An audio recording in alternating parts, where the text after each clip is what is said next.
after tasting the beer that they're coming up with here at Blue Cat Brewing Company, I'm excited to see what kind of flavors they're coming up with in the kitchen. And I can tell you right now, it looks like I'm not going to be leaving hungry.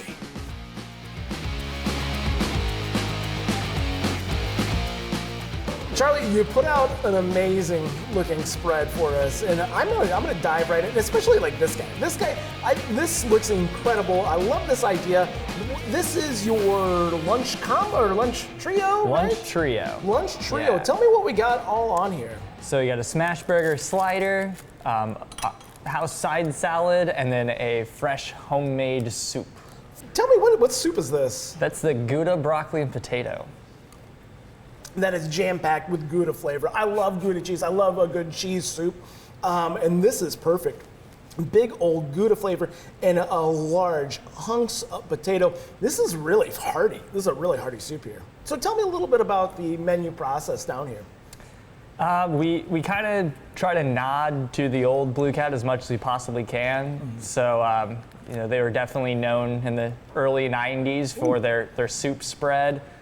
They had big hearty entrees like a meatloaf, so our burger of the week is a meatloaf burger. So Awesome. We kind of try to give nods to what they used to do, but our Chef Kevin is incredible with being creative and always switching things up. And the lunch trio is pretty cool because we have 6 different kinds of sliders, and then we usually have 4 or 5 house-made soups, so you can kind of endless possibilities of mixing and matching and making it different each time.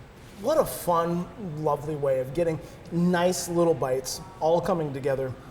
Oh, that's perfect. I'm gonna have a little bit of this beer. What's this guy here? That's the Papa Bear, so it's a smoked Scotch ale. A smoked Scotch ale. Yeah, you guys are doing a lot of interesting things with beer, aren't you? You know, that's kind of the world of craft beer. We try to switch it up as much as possible, but again, it's almost a 30-year-old brewery. There's a lot of history, a lot of award-winning recipes that have come out of here. Mm-hmm. So that one is actually a combination of 2 different award-winning Scotch ales from the early 90s that we kind of took a little bit from each recipe, put them together, and came up with that one. So then that smoky flavor with it, it adds a really interesting element to it. Yeah, Ooh. peat smoked malt from Norway, actually. Wow, this looks like I'm gonna get it all over myself, but in a good way. Wow, this is your meatloaf sandwich? Yeah, meatloaf burger. It's the burger of the week, so it's really only around right now, but we oh wow. We get to get creative with the food every week with different burger of the week, salad of the week, and loaded fries of the week. So we have meatloaf on our brunch menu currently, which is always rotating as well. So we thought we'd throw it on a burger and also put some mushrooms in our Asheville sauce that we have and some arugula. Yeah, it's a big, hearty, juicy burger for sure. This is so big. And that Asheville sauce it's got a little bit of heat to it, doesn't it? Yeah, a little kick there, but it's still nice and sweet and tangy. Oh wow, that is so awesome. I love mushrooms on anything, and it's a big, cheesy, meaty sandwich with that big, sweet zip. That's incredible. Ooh.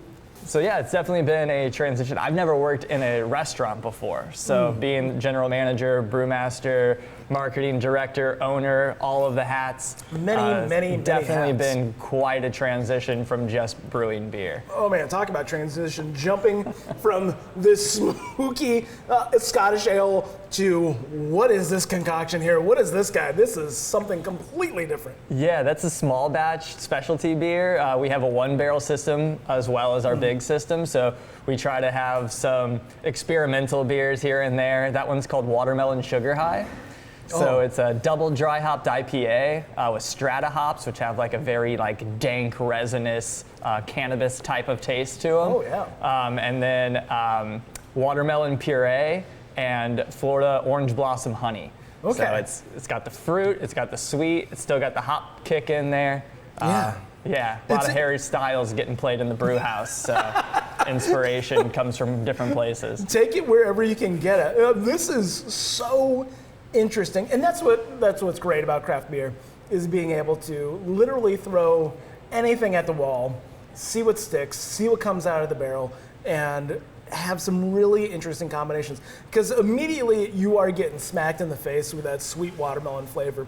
But then when it sits and resonates for a little bit, yeah, that funkiness of that IPA kind of lets itself out. It's very interesting and a very unique beer, especially compared to that Smoky Pete. Ooh, really, really interesting. Yeah, having 12 beers on tap definitely gives us a lot of opportunity to have tons of different kind of flavors and styles. We have classic styles, we have experimental things, and everything in between. Different beers from different countries and different inspirations, and it's definitely a very variety-filled tap list. Yeah.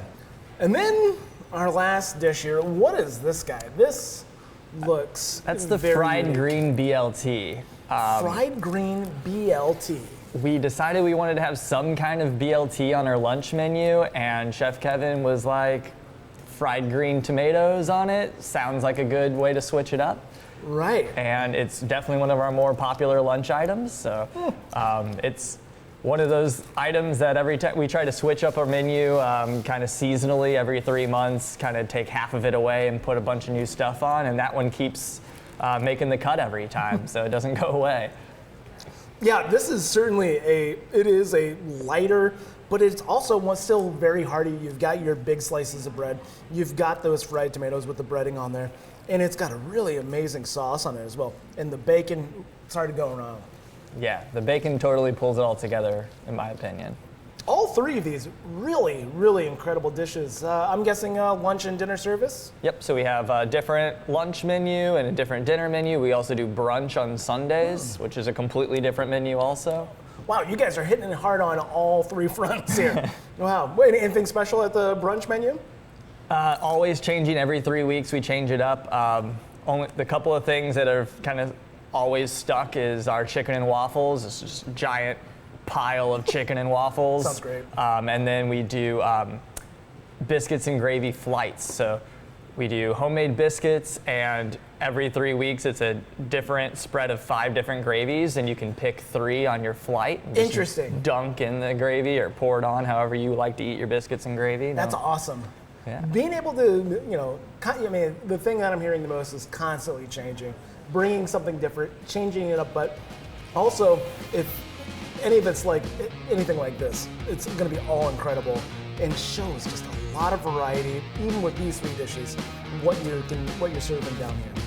Charlie, thanks for having us in. Appreciate it. Thanks so much.